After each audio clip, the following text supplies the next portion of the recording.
Hello, Professor Marquardt. Hello, class.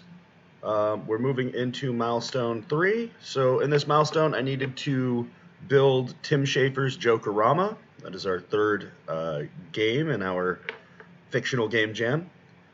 I need to create 2 doors. Tim Schafer's Jokerama is a play on the Stanley Parable. The design actually comes from William Pugh, who gave a talk that I based this whole game on, and he had the 2-door mechanic as Tim Schafer's mechanic in that talk. So, 2 doors, red door, blue door. I needed to collect art. There's not much of it. I needed to light the game, which is proving to be a challenge, but I'm okay with it for now, and I needed to add voiceover and audio triggers. So, this is Tim Schafer's Jokerama. How to do this? Well, I'll just play it. I'll play it to start. Like the previous milestones, I have a gallery environment that the first bit of dialogue is going to be played in, where the player is going to wander around and look at pictures of things that Tim Schafer's worked on. But I don't currently have that completed. That is my next task in Milestone 4.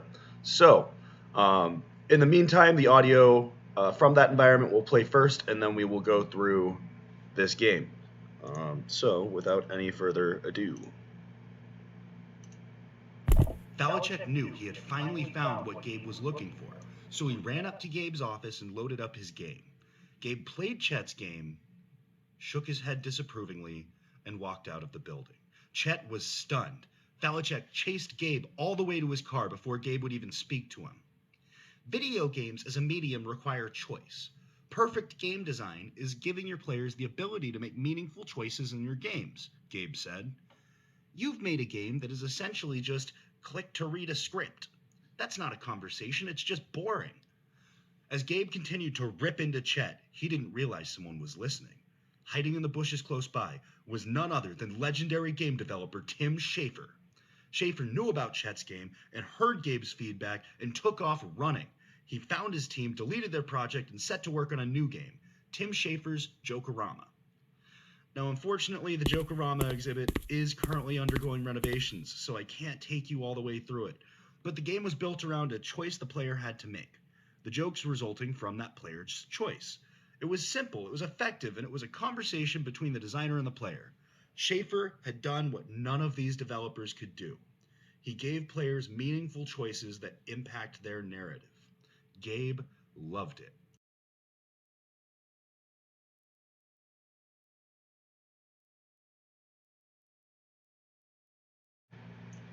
So, all that would play in the previous gallery environment, and then we show up in this environment, and we'll just play it.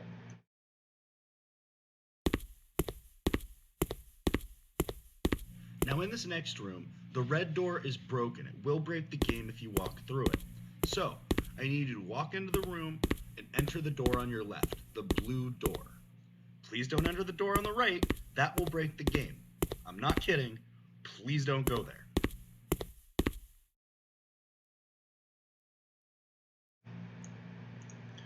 So, again, not a lot of art. Blue door, red door, kind of keeping this joke theme painting thing going.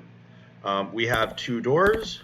The narrator has indicated we should not go in the door on the right, the red door. The red door is broken. We should enter the blue door. So, No, please don't. narrator really doesn't want you to go in there. Oh, it's terrifying. Okay, we're not going to go in there. But we also have a blue door. Oh, thank you.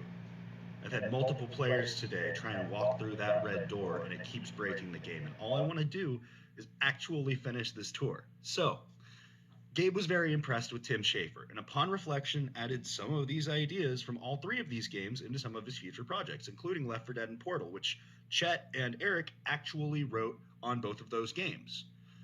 That actually concludes this exhibit. So our next. So The abstract art. we are, or I am, I should say, replacing that part.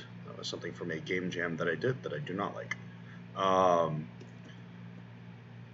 But that's kind of the completed game jam narrative. If you want to know what's behind the red door, that's not part of this assignment, but I will host the game and I will send you a link. If you want to find out, you're going to have to play it. Was there anything else in Milestone 3? Audio, check. Lighting, post, check. Oh, quick note. Don't use cubes as your walls if you have a texture that doesn't scale well in Unity, especially if it's white, because when you bake the lighting, you're going to get a lot of this. I'm going to have to remodel these walls at some point after I'm done with this assignment. These baking artifacts are ridiculous. Okay, that's it. That's enough whining. I will talk to you again in Milestone 4.